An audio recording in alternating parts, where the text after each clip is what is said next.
Hello, welcome back to my channel Shivani the Shubh Nayak में आप सबका स्वागत है। और आप सब कैसे हैं? आई होप सब लोग अच्छे होंगे, स्वस्थ होंगे, मस्त होंगे और बढ़िया तरीके से अपनी तैयारी कर रहे होंगे। तो अपनी सेहत का भी बहुत ध्यान रखना है क्योंकि ठंड बहुत ज़्यादा हो रही है। और बस अपना चाय पीते रहना है और अपनी अच्छी तरीके से तैयारी करते रहना है। सब लोगों को बहुत ज़्यादा मेहनत करने की ज़रूरत है। बहुत ज़्यादा समय अब नहीं रहा है, मात्र 2.5 महीने मान कर के चलिए एग्ज़ाम के। और यहाँ पर जितने भी प्रश्न आपको कराए जा रहे हैं बहुत ही हेल्पफुल होने वाले प्रश्न हैं आपके एग्ज़ाम के लिए। और बहुत ही अच्छे तरीके से यहाँ पर कराया जा रहा है। ओरल में भी मैं आपको लगभग 30 से 35 क्वेश्चन यहाँ पर समझा देती हूँ। तो वीडियो जब आप लोग देखते हो तो पूरा ध्यान से सुनिएगा क्योंकि प्रश्न से रिलेटेड और भी अन्य जानकारी भी यहाँ पर आपको प्रदान की जाती हैं। तो आइए अपनी सेशन को बिना समय गवाए स्टार्ट करते हैं। एक धात्री स्त्री जिसका शिशु 8 माह का है के लिए अतिरिक्त ऊर्जा की आवश्यकता होती है। तो यहाँ पर धात्री स्त्री को कितनी, यानी कि जो मिल्क फीडिंग करा रही है, एक बच्चे को दूध पिला रही है, तो उसको कितनी अतिरिक्त ऊर्जा की आवश्यकता होती है। तो यहाँ पर आपका सी आंसर इज राइट हो जाएगा। 300 कैलोरी ऊर्जा की अतिरिक्त आवश्यकता होती है। ठीक है, नेक्स्ट प्रश्न है आपका, अपरिपक्व जन्म का कारण है? सिफिलिस है, विषाक्तता है, असंतुलित आहार है या इनमें से सभी? तो अपरिपक्व जन्म का कारण सभी आ जाएगा। डी आंसर इज राइट हो जाएगा। नेक्स्ट प्रश्न है, इनमें से कौन सा भाषा दोष नहीं है? लिस्पिंग, स्टैटरिंग, स्टैमरिंग या क्विंग? तो यहाँ पर भाषा दोष नहीं की बात कर रहा है, तो यहाँ पर Qing. D answer is right हो जाएगा। क्विंग यानी कि चिल्लाना भाषा दोष नहीं होता है। नेक्स्ट प्रश्न है आपका, किंडरगार्टन के जन्मदाता हैं? फ्रोबेल हैं, जॉन ड्यूवी हैं, मारिया मोंटेसरी हैं या मैकमिलन हैं? तो किंडरगार्टन के जन्मदाता आपका फ्रोबेल हैं। ए आंसर इज राइट हो जाएगा। नेक्स्ट है आपका, एंडोमॉर्फिक व्यक्ति होते हैं? यहाँ पर सैडलन के अनुसार आपसे पूछा जा रहा है। जो आपके वैज्ञानिक सैडलन थे, सैडलन ने व्यक्तित्व के कितने प्रकार बताए हैं? सैडलन ने व्यक्तित्व के 3 प्रकार बताए हैं, एंडोमॉर्फिक, मीजोमॉर्फिक और स्टैटोमॉर्फिक। ठीक है, सैडलन ने आपके एंडोमॉर्फिक के 3 प्रकार बताए हैं। एंडोमॉर्फिक व्यक्ति कैसे होते हैं? छोटे और मोटे होते हैं। यहाँ पर डी आंसर इज राइट हो जाएगा। ठीक है, और ये सैडलन ने व्यक्तित्व के 3 प्रकार बताए हैं आपके। तो मीजोमॉर्फिक अपनी नोटबुक में नोट कर लीजिए। Endomorphic 1, number 2 मीजोमॉर्फिक। मीजोमॉर्फिक व्यक्ति कैसे होते हैं? वो थोड़े से आपके स्वस्थ, गठीले और शक्तिशाली होते हैं। ठीक है, मीजोमॉर्फिक जो व्यक्ति होते हैं वो मतलब आपको हाइट भी अच्छी मिलेगी और अच्छे लंबे तकड़े मिलेंगे, यानी कि मोटे और हाइट वाइट सब कुछ आपको अच्छी मिलेगी मीजोमॉर्फिक के जो व्यक्ति होते हैं। ठीक है, नेक्स्ट है आपका इसमें एक्टोमॉर्फिक। एक्टोमॉर्फिक के जो व्यक्ति होते हैं वो दुबले और लंबे होते हैं, यानी कि पतले होंगे और लंबे होंगे। ठीक है, तो यहाँ पर आपका क्लियर हो चुका है। सैडलन के अनुसार व्यक्तित्व के 3 प्रकार होते हैं, एंडोमॉर्फिक, एंडोमॉर्फिक में छोटे मोटे आते हैं।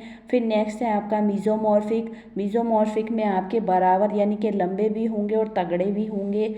और फिर आपका है एक्टोमॉर्फिक, एक्टोमॉर्फिक में दुबले और लंबे आते हैं। ठीक है, और ये तीनों के तीन किसने दिए थे? सैडलन ने दिए थे। अब यहाँ पर बात करने वाले हैं एक क्रैस्मर। क्रैस्मर भी आपका बहुत ही इम्पोर्टेंट है। तो क्रैस्मर ने व्यक्तित्व के 4 प्रकार बताए हैं, एस्थेनिक, एथलेटिक, पिकनिक और मिश्रित। तो पिकनिक जो बताया है, पिकनिक में आपके क्रैस्मर ने छोटे मोटे, जैसे आपका एक्टोमॉर्फिक है ऐसा ही आपका पिकनिक है। तो जहाँ पर भी आपने एक्टोमॉर्फिक लिख रखा है वहाँ पर पिकनिक कर दीजिए ताकि आपको पिकनिक भी याद रहे और एक्टोमॉर्फिक भी याद रहे। अब जैसे आपके एथलेटिक हैं, एथलेटिक व्यक्ति कैसे होते हैं? लंबे भी होते हैं और मोटे भी। अच्छे मतलब लंबे चौड़े होते हैं उनको एथलेटिक जैसे कि मीजोमॉर्फिक के व्यक्ति होते हैं। एस्थेनिक व्यक्ति कैसे होते हैं, लंबे और पतले जैसे एक्टोमॉर्फिक के होते हैं। ठीक है, तो क्रेसमर के अनुसार भी आप लोगों को पता चल चुका है और सेल्डन के अनुसार भी आप लोगों को पता चल चुका है। नेक्स्ट प्रश्न है हमारा, कौन सी विधि बच्चों के पालन पोषण में सम्मिलित नहीं है, भोजन ग्रहण करना, स्तन त्याज्य या मलमूत्र नियंत्रण या फिर बाल विकास का अध्ययन। तो कौन सी विधि बच्चों के पालन पोषण में सम्मिलित नहीं है, बाल विकास का अध्ययन, सी आंसर इज राइट हो जाएगा। नेक्स्ट प्रश्न है आपका, व्यक्तित्व विकास की 8 अवस्थाओं की व्याख्या किस मनोवैज्ञानिक द्वारा की गई है। तो यहाँ पर बात कर रहे हैं व्यक्तित्व विकास की, जैसे कि अभी मैंने बताया था सैटलन ने 3 प्रकार की व्याख्या दी है व्यक्तित्व विकास की, क्रेसमर ने 4 प्रकार की व्याख्या दी है, और यहाँ पर बात कर रहे हैं 8 प्रकार की व्याख्या किसने दी है। तो आपकी 8 प्रकार की व्याख्या दी है एरिक्सन ने, सी आंसर इज राइट हो जाएगा। यहाँ पर भ्रूण किसकी सहायता से माँ के शरीर से जुड़ा रहता है, नाभिनाल, गर्भनाल, रक्त कोशिकाएं या फिर रक्त धमनी। तो आपका भ्रूण जो है ये गर्भनाल से जुड़ा रहता है। ठीक है, गर्भनाल के द्वारा माँ के शरीर से जुड़ा रहता है, बी आंसर इज राइट हो जाएगा। जन्म के समय लड़कों के हृदय की धड़कन की दर कितनी होती है, 150 प्रति मिनट होती है, सी आंसर इज राइट हो जाएगा। हर लोग के अनुसार विकास का अर्थ है गुणात्मक परिवर्तन या मात्रात्मक, गुणात्मक एवं मात्रात्मक दोनों। तो हर लोग के अनुसार विकास का अर्थ गुणात्मक एवं मात्रात्मक दोनों परिवर्तन होते हैं। अब यहाँ पर आप मेरे को कमेंट मेंशन कीजिएगा कि मात्रात्मक परिवर्तन कैसे होते हैं और गुणात्मक परिवर्तन कैसे होते हैं। मात्रात्मक में आपका विकास आता है या वृद्धि आता है, या गुणात्मक में आपका विकास आता है, वृद्धि आता है। ठीक है, नेक्स्ट प्रश्न है यहाँ पर, बाल मनोविज्ञान की वह शाखा है जिसमें जन्म से परिपक्वता तथा विकसित हो रहे मानव का अध्ययन किया जाता है, यह किसने कहा था। क्रो एंड क्रो ने, जेम्स ड्रेवन ने, हरलॉक ने, फ्रायर ने या फिर किसी ने नहीं। तो बाल मनोविज्ञान की वह शाखा है जिसमें जन्म से परिपक्वता तथा विकसित हो रहे मानव का अध्ययन किया जाता है, ये क्रो एंड क्रो ने कहा था, ए आंसर इस राइट हो जाएगा। शिशु को ठोस आहार देना प्रारंभ करने की प्रक्रिया को क्या कहती हैं, क्या कहते हैं, विस्कोस्ट कहते हैं, यानी कि पूरक आहार देना, बी आंसर इस राइट हो जाएगा। विकास में होने वाले परिवर्तन कैसे होते हैं, रचनात्मक या विनाशात्मक, रचनात्मक, विनाशात्मक या शारीरिक। तो विकास में होने वाले परिवर्तन रचनात्मक भी होते हैं और विनाशात्मक भी होते हैं, ए आंसर इज राइट हो जाएगा। निम्नलिखित में से कौन सा कला का तत्व है, संतुलन, दबाव, लय या रेखा। तो कला के कितने तत्व होते हैं, कला के 7 तत्व होते हैं। कला के कितने सिद्धांत होते हैं, कला के 5 सिद्धांत होते हैं। यहाँ पर तत्व की बात करें तो रेखा आपका कला का तत्व है, बाकी आपके कला के सिद्धांत हैं। ठीक है, नेक्स्ट आता है, मूल्यांकन का उद्देश्य है कार्य शीघ्र समाप्त हो जाना, कार्य देरी से समाप्त होना, या गृहिणी को कार्य का ज्ञान होना, या कार्य प्रभावी ढंग से तथा सफलतापूर्वक हो। मूल्यांकन का उद्देश्य, डी आंसर इस राइट हो जाएगा, कार्य प्रभावशाली ढंग से तथा सफलतापूर्वक हो। कांथा विशिष्ट वस्त्र है, राजस्थान का, गुजरात का, बंगाल का या फिर पंजाब का। तो कांथा आपका कहाँ का है, बंगाल का। ठीक है, डी आंसर इज राइट हो जाएगा। राजस्थान का आपका मांडला है, गुजरात का आपका पटोला साड़ी है। ठीक है, राजस्थान का आपका मांडला है, गुजरात का पटोला साड़ी है, और पंजाब का क्या है, फुलकारी कहाँ की कढ़ाई है, पंजाब की। ठीक है, नेक्स्ट है आपका, मोटी व नाटी महिला के लिए उपयुक्त वस्त्र हैं, लंबी धारियों वाले, लटकनशील प्रकृति वाले, आड़ी धारियों वाले या फिर कड़ेपन। तो यहाँ पर मोटी व नाटी महिला के लिए उपयुक्त वस्त्र की बात कर रहा है, तो लंबी धारियों वाले। ठीक है, और आपसे अगर पूछा जाता लंबी धारियों वाले, ठीक है, बिल्कुल ए आंसर इस राइट हो जाएगा आपका। नेक्स्ट है यहाँ पर, लहंगा, चोली व ओढ़नी किस प्रदेश की महिलाओं का परंपरागत वस्त्र है। आपने देखा होगा राजस्थान की जो महिलाएं हैं वो लहंगा, चोली और ओढ़नी ओढ़ के चलती हैं, है ना, देखा होगा। कभी भी वो आपको सूट कभी भी वो आपको सूट में या साड़ी में दिखाई नहीं देंगी, वो हमेशा आपको लहंगा चोली व ओढ़नी में ही नजर आएंगी। तो कहाँ का वस्त्र है? राजस्थान का। उत्तर प्रदेश का कौन सी कढ़ाई या कौन सा वस्त्र प्रसिद्ध है? तो चिकनकारी कढ़ाई उत्तर प्रदेश यानी कि लखनऊ की है। गुजरात की अभी मैंने आपको पटोला साड़ी बताई थी। कर्नाटक की कसूती कढ़ाई।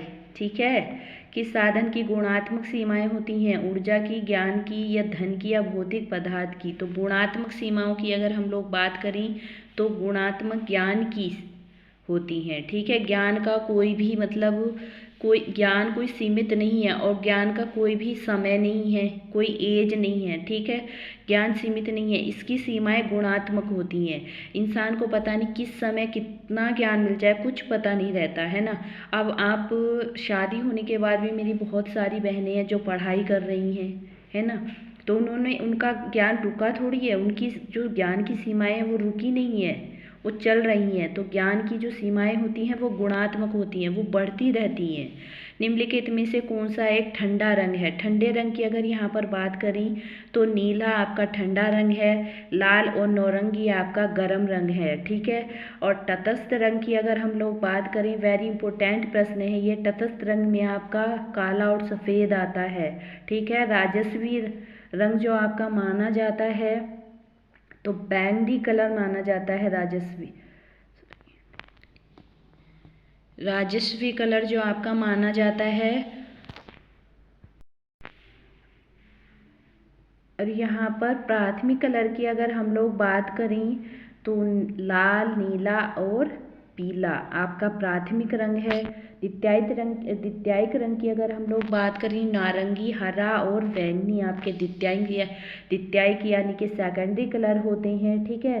तो कलर के बारे में भी आपको पूर्ण जानकारी होनी चाहिए, क्योंकि लास्ट ईयर भी जो 2021 में आपका टीजीटी होम साइंस से एग्ज़ाम हुआ था, 3 प्रश्न आपके पूछे गए थे। ठीक है। संश्लिष्ट रंग की खोज किसने की है? ये भी रंग से रिलेटेड था, हेनरी पार्कर ने की थी। और एक काम का पूछा गया था कि द्वितीयक कलर किन किन रंगों के मिलाने से बनते हैं, यानी कि सेकेंडरी कलर। तो सेकेंडरी कलर आपके प्राथमिक रंगों के मिश्रण से तैयार होते हैं। ठीक है। तो रंग का जितना भी आपको मतलब मटेरियल मिले, रंग का चैप्टर पूरा अच्छी तरीके से आपकी उंगलियों पर होना चाहिए, आपके माइंड में सेट होना चाहिए। और यहाँ पर बीच बीच में जो आपके लिए महत्वपूर्ण टॉपिक हैं मैं वीडियो में आपको सब बता दूँगी, आप नोट कर लीजिए अच्छी तरीके से, और अच्छी तरीके से अपना गहन अध्ययन कीजिए ताकि एक पद आप लोग हासिल कर सकें। रंग के बारे में आपसे कुछ भी पूछा जा सकता है, तो रंग से संबंधित जितने भी प्रश्न आपको यहाँ पर कराए जा रहे हैं वो अच्छी तरीके से आप लोग नोट कर लीजिए, बिल्कुल भी आपको कुछ भी गलत इन्फॉर्मेशन नहीं दी जाएगी। ये आता है रंगों का हल्कापन व गहरापन कहलाता है। रंगों का हल्कापन व गहरापन क्या कहलाता है? हू कहलाता है, वैल्यू कहलाता है, स्पेक्ट्रम या इंटेंसिटी। तो रंगों का हल्कापन व गहरापन वैल्यू कहलाता है। ठीक है। हू क्या होता है? हू जो होता है आपका, ये कलर के नाम होते हैं, जैसे कि लाल, पीला, काला, हरा। ये क्या होता है? कलर के नामों का वर्णन करता है। ठीक है। अब यहाँ पर टिंट हुआ, शेड हुआ, है ना। टिंट क्या है? टिंट एक सफ़ेद कलर को किसी कलर में जब हम मिला देते हैं तो वो अपनी वास्तविक रंग से हल्कापन ग्रहण कर लेता है, उसको टिंट कहा जाता है। शेड क्या होता है? किसी कलर में काला कलर अगर हम मिला देते हैं तो वह अपने वास्तविक रंग से गहरा रंग धारण कर लेता है। ठीक है। गृह व्यवस्था की तुलना बांस से किसने की है? Rajmal P Devdas. C answer is right हो जाएगा इसमें। बच्चे की भाषा का विकास प्रभावित होता है परिपक्वता से, स्वास्थ्य से, प्रेरणा से, या उपयुक्त सभी से? तो बच्चे की भाषा का विकास सभी से प्रभावित होता है। परिपक्वता हो जाएगी तब भी बच्चे में भाषा का विकास डेवलप हो जाता है, और स्वास्थ्य से तो होता ही है। अगर बच्चा स्वस्थ है तो उसमें हर तरीके का डेवलपमेंट देखने को आपको मिलेगा। नेक्स्ट प्रश्न है आपका, व्यक्तित्व जन्मजात एवं अर्जित प्रकृतियों का योग है, यह परिभाषा किसने दी है? मन ने, ऑलपोर्ट ने, बैलेंटाइन ने, या म्यूरहेट ने? तो यह परिभाषा आपकी बैलेंटाइन ने दी है। ठीक है। अच्छा, एक परिभाषा और इम्पोर्टेंट है जो मैं आपको लिखवा देती हूँ कि एक अच्छी माँ 100 अध्यापकों के बराबर होती है, यह किसने कहा है? ठीक है, एक अच्छी माँ 100 अध्यापकों के बराबर होती है, यह कहा है आपके प्लेटो साहब ने कहा है। ठीक है, यहाँ पर लिख लीजिए, प्लेटो साहब ने कहा है एक अच्छी माँ 100 अध्यापकों के बराबर होती है। और एक बच्चा अपने पिता से बड़ा होता है, ये किसने कहा है, ये किसने माना है? एक बच्चा अपने पिता से बड़ा होता है, यह वुडवर्थ ने।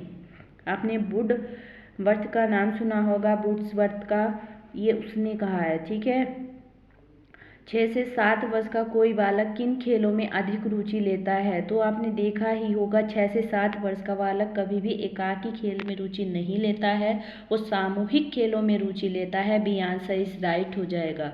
वह अंग जिसके द्वारा भ्रूण को माता के रक्त से पोषण पहुंचता है, तो उसको क्या कहा जाता है? ठीक है, तो उसको नाभिनाल कहा जाता है। डी आंसर इज राइट हो जाता है। और यहाँ पर अगर आपसे पूछा जाएगा कि वह अंग जिससे बच्चा अपनी माँ के द्वारा जुड़ा हुआ है, तो वह है आपकी गर्भनाल।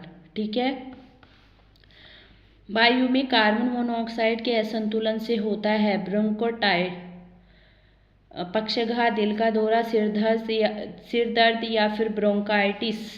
तो ये जो आपका ब्रोंकाइटिस है, ये कार्बन मोनोऑक्साइड के असंतुलन से होता है। इसमें सर में दर्द हो जाता है, सर में भारीपन सा हो जाता है, धुंधला धुंधला दिखाई देता है। बी आंसर इज राइट हो जाएगा। गृह विज्ञान प्रसार शिक्षा का क्षेत्र है व्यापक, द्विआयामी या फिर सीमित? तो गृह विज्ञान प्रसार शिक्षा का क्षेत्र कैसा है? व्यापक है, यानी कि बहुत बड़ा है। इनमें से श्रव्य सामग्री है टीवी, टेप रिकॉर्डर, कठपुतली या पोस्टर। श्रव्य सामग्री की अगर हम यहाँ पर बात करें तो टेप रिकॉर्डर है आपका। ठीक है, कठपुतली आपकी दृश्य श्रव्य दोनों में आती है, टीवी भी आपका दृश्य श्रव्य दोनों में आता है, पोस्टर आपका दृश्य में आता है, टेप रिकॉर्डर आपका श्रव्य में आता है। कश्मीर किस कढ़ाई के लिए प्रसिद्ध है? कसीदा, चिकनकारी, कांथा या फुलकारी? तो कश्मीर आपका कसीदा कढ़ाई के लिए प्रसिद्ध है। चिकनकारी आपकी लखनऊ की है, उत्तर प्रदेश की, कांथा बंगाल की है और फुलकारी आपकी पंजाब की है। ठीक है, चारों के चारों ऑप्शन आपके यहाँ पर मैंने 4 प्रश्न क्लियर कर दिए। सिंधी कढ़ाई का दूसरा नाम क्या है? सिंधी कढ़ाई का दूसरा नाम है दसूती। डी आंसर इज राइट हो जाएगा। रेशम के कीड़े का जीवन चक्र होता है लगभग कितने दिनों का होता है? रेशम के कीड़े का जीवन चक्र 37 से 63 दिनों का। बी आंसर इज राइट हो जाएगा। अब यहाँ पर आपसे पूछने लगे कि रेशम की जो मतलब रेशम जो बनता है उसकी प्रक्रिया क्या है? तो उसकी रेशम की जो प्रक्रिया है आपकी अलप से आप लोगों को याद रखना है अंडा, लार्वा, प्यूपा और कीड़ा। ठीक है, पहले अंडे से लार्वा उत्पन्न होगी और लार्वा से आपका प्यूपा, प्यूपा से कीड़ा, कीड़े से आपको रेशम प्राप्त होता है। ठीक है, अब यहाँ पर रेशम का जन्मदाता देश किसको माना जाता है? तो रेशम का जन्मदाता देश चीन को माना जाता है। रेशम की देवी को, रेशम वस्त्रों की रानी किसको कहा जाता है? वस्त्रों की रानी रेशम को कहा जाता है। और रेशम के उत्पादन को क्या कहा जाता है? रेशम के उत्पादन को सेरीकल्चर कहा जाता है। रेशम में कौन सा प्रोटीन पाया जाता है? तो रेशम में आपका फाइब्रोनोजन प्रोटीन पाया जाता है। सेरेसिन गोंद पाया जाता है। गोंद की रेशम में कौन सा गोंद पाया जाता है? तो सेरेसिन गोंद पाया जाता है, फाइब्रोनोजन प्रोटीन पाया जाता है। ठीक है, इतनी चीज़ें आपको याद रखनी है। कच्छ की कढ़ाई के लिए प्रयोग की जाने वाली सुई है अरही, कलमी, आउल या इनमें से कोई नहीं? तो कच्छ की कढ़ाई के लिए प्रयोग की जाने वाली सुई अरही है। ठीक है, ए आंसर इज राइट हो जाएगा। निम्न में से कौन सा परिवर्तित सेल्यूलोजिक रेशा है? एसीटेट, एक्राइलिक, रेयोन या नायलॉन? तो यहाँ पर परिवर्तित सेल्यूलोजिक रेशे की अगर हम लोग बात करें तो आपका नायलॉन है। ठीक है, डी आंसर इज राइट हो जाएगा। यहाँ पर सिलाई करते समय उंगली की रक्षा के लिए किस साधन का प्रयोग किया जाता है? ठीक है, जब हम सिलाई करते हैं तो सिलाई करते समय उंगली की रक्षा के लिए कौन सा थिम्बल का प्रयोग किया जाता है? बी आंसर इज राइट हो जाएगा यहाँ पर। अब आपसे मैं पूछने लगूँ, ये जो एसीटेट है, एक्राइलिक है, नायलॉन है और ये रेयोन है, ये कैसे रेसे हैं? ये आपके कृत्रिम रेसे हैं, ठीक है। मानव निर्मित प्रथम रेशा कौन सा है? तो मानव निर्मित प्रथम रेशा आपका रेयोन है। रेयोन कितने प्रकार का होता है? रेयोन आपका 3 प्रकार का होता है, विस्कोस रेयोन, नाइट्रोसेलुलोज रेयोन और एक होता है आपका कुप्रामोनियम रेयोन। इस इन तीनों ही रेयोनों की अलग अलग वैज्ञानिकों ने अलग अलग समय पर खोज की गई है। इनकी खोज भी आपसे पूछी जा सकती है और इनकी खोज कब की गई है ये भी आपसे पूछी जा सकती है, और इन तीनों रेयोनों की खोज किसने की है ये भी आपसे पूछा जा सकता है। तो सभी कुछ आपको ध्यान में रखना है, सभी कुछ आपको पता होना चाहिए। नाइट्रोसेलुलोज की खोज आपकी 1884 में प्रोफेसर जॉर्ज एडमर्स ने की थी, ठीक है। विस्कोस रेयोन की खोज 1892 में बेबर क्रोस व नीडल मेडल नामक वैज्ञानिक ने की थी, और कुप्रामोनियम रेयोन की खोज 1890 में LH देसा पीज ने की थी, ठीक है। रेयोन का फादर किसको माना जाता है? ज़रूर कमेंट बॉक्स में मेंशन कीजिएगा, वेरी इम्पोर्टेंट प्रश्न है ये आपका। रेयोन का फ्रेडरिक जो थे रेयोन के फादर मानी जाती हैं, ठीक है। और यहाँ पर 19वीं शताब्दी का चमत्कार रेशा किसको माना जाता है? तो ये भी आपका रेयोन को माना जाता है, ठीक है। वेरी इम्पोर्टेंट प्रश्न है, वेरी इम्पोर्टेंट टॉपिक है रेयोन। अच्छा, टेक्सटाइल में महत्वपूर्ण टॉपिक मैं आपको बता देती हूँ कौन कौन से हैं। एक आपका रेयोन है, एक आपका नायलॉन है, कपास है, रेशम है, ऊन है। ये 4-5 टॉपिक आपके ऐसे हैं जो आपको मतलब पूरी तरीके से एक एक वर्ड इनका आपको पता होना चाहिए कि कौन कौन सा वर्ड कहाँ से आपसे किस तरीके से एग्जाम में प्रश्न पूछ सकता है, क्योंकि बहुत ही इम्पोर्टेंट प्रश्न है ये, ठीक है। नेक्स्ट प्रश्न है आपका प्राकृतिक टॉपिक है ये, प्राकृतिक तंतुओं में सबसे निर्मल रेशा कौन सा होता है? तो यहाँ पर सबसे मजबूत रेशे की अगर हम लोग बात करें तो सबसे मजबूत रेशा आपका रेशम होता है, और निर्मल रेशे की अगर हम लोग बात करें तो ऊन होता है, ठीक है। सबसे निर्मल रेशा आपका प्राकृतिक जगत में ऊन होता है, और सबसे मजबूत रेशा आपका रेशम होता है, ठीक है। नेक्स्ट प्रश्न है टैगलोन ऊन। टैगलोन ऊन कैसा है? उच्च श्रेणी का ऊन है, मध्यम श्रेणी का ऊन है या निम्न श्रेणी का ऊन है? तो टैगलोन ऊन आपका निम्न श्रेणी का ऊन माना जाता है, ठीक है। सी आंसर इज राइट हो जाएगा, और 30C का बी आंसर इज राइट हो जाएगा। नायलॉन तंतु की विशेषता है, और अगर मैं आपसे पूछा जाए कि कृत्रिम तंतुओं में सबसे मजबूत रेशा कौन सा है तो आपका रेयोन है, ठीक है। कृत्रिम तंतुओं में सबसे मजबूत रेशा आपका रेयोन है, प्राकृतिक तंतुओं में सबसे मजबूत रेशा आपका रेशम है। टैगलोन ऊन में नायलॉन तंतु की विशेषता है चमक होती है, तनाव सामर्थ्य होता है, प्रत्यास्थता होती है। तो नायलॉन तंतु की विशेषता में तीनों ही चीज़ आपको देखने के लिए मिलेगी। डी आंसर इज राइट हो जाएगा। रोल क्या है? वर्णक है, रंजक है, धागा है या रंग है? तो रोल क्या है आपका? वर्णक है। ए आंसर इज राइट हो जाएगा। आज का लास्ट प्रश्न आपका आविर्रवा का अर्थ क्या होता है? आविर्रवा किससे संबंधित है? आविर्रवा आपका आपने देखा होगा, आविर्रवा आपका का अर्थ है बहता पानी, और ये आपका किससे संबंधित है? आपने मलमल और मखमल का नाम सुना होगा, है ना। कपास के तंतु से ही इसमें कढ़ाई वगैरह की जाती है। आविर्रवा में बहुत तरीके अलग अलग तरीके से यहाँ पर कढ़ाई की जाती है, अलग अलग डिज़ाइनों के यहाँ पर वस्त्र तैयार किए जाते हैं आपके। फुलकारी कढ़ाई विशेषता है महाराष्ट्र की, राजस्थान की, पंजाब की या बंगाल की? तो फुलकारी आपकी कहाँ की है? पंजाब की, ठीक है। महाराष्ट्र की आपकी कौन सी कढ़ाई प्रसिद्ध है? राजस्थान की तो मांडला है, बंगाल की कांथा है आपकी, महाराष्ट्र की मेरे को कमेंट बॉक्स में मेंशन कीजिएगा।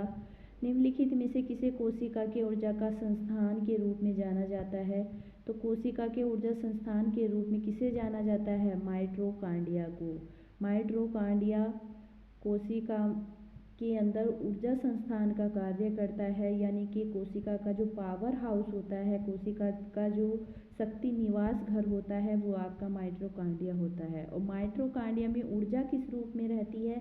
तो माइटोकॉन्ड्रिया में ऊर्जा आपकी एटीपी के रूप में रहती है, यानी कि एडिनोसिन ट्राइफॉस्फेट के रूप में रहती है। पित्तरस स्त्रावित होता है यकृत द्वारा, पित्ताशय द्वारा, अमाशय द्वारा या प्लीहा द्वारा। तो पित्तरस आपका स्त्रावित होता है यकृत द्वारा। ए आंसर इज राइट हो जाएगा। एक दिन में कितना पित्तरस तैयार होता है? तो 40 रोज आपका एक दिन में पित्तरस तैयार होता है। लाल रक्त कणों का निर्माण कहाँ पर होता है? हृदय में, गुर्दे में, अस्थिमज्जा में या पित्ताशय में? तो लाल रक्त कणों का निर्माण आपका अस्थिमज्जा यानी कि बोन्स मैरो में होता है। लाल रक्त कणों आरबीसी, लाल रक्त कणों को आरबीसी भी कहा जाता है। और आरबीसी का जो परिवर्णी रूप है रेड ब्लड सेल्स, इसका जीवन काल कितना होता है? तो इसका जीवन काल 120 दिन होता है। ठीक है। और ये ठोस होता है या लिक्विड होता है, ये भी बताइए। शुक्राणु पाए जाते हैं गर्भाशय में, डिंबवाहिनी नलिकाओं में, योनि में या वृषण में? तो शुक्राणु आपके वृषण में पाए जाते हैं, यानी कि शुक्राणु पुरुषार्थ से संबंधित है। वृषण आपका पुरुष का एक अंग होता है। गर्भाशय, डिंबवाहिनी नलिकाएं और योनि ये महिला फीमेल के अंग होते हैं। ठीक है। तो यहाँ पर 45 का डी आंसर इज राइट हो जाएगा। आई होप आपको आज का सेशन पसंद आए तो प्लीज़ वीडियो को लाइक कर देना है, चैनल को सब्सक्राइब कर देना है। और आज के लिए इतना ही काफ़ी है। और किसी भी प्रकार की कोई भी समस्या है आपको तो आप बेहिचक पूछ सकती हैं। और यहाँ पर जितने भी प्रश्न आपको कराए जा रहे हैं बहुत ही महत्वपूर्ण हैं, जो आपके एग्ज़ाम को में आपकी बहुत ही मदद करेंगे। ठीक है। और जहाँ पर मैं आपको इम्पोर्टेंट बताती हूँ वहाँ पर इम्पोर्टेंट करके लिख लेना है। तो आज के लिए इतना ही काफ़ी है। स्वस्थ रहिए, मस्त रहिए और मन लगा करके अपनी पढ़ाई करते रहिए। मेहनत इंसान को ज़रूर चमकाती है। अगर किसी चीज़ पर विश्वास करना है तो सिर्फ दो, एक अपनी मेहनत और एक भगवान पर। बाकी तो सब बेकार की चीज़ें हैं। अपना समय बिल्कुल भी नहीं गंवाना है। ठीक है। मन लगा करके पढ़ाई करते रहना है आप लोगों को और आगे बढ़ते जाना है।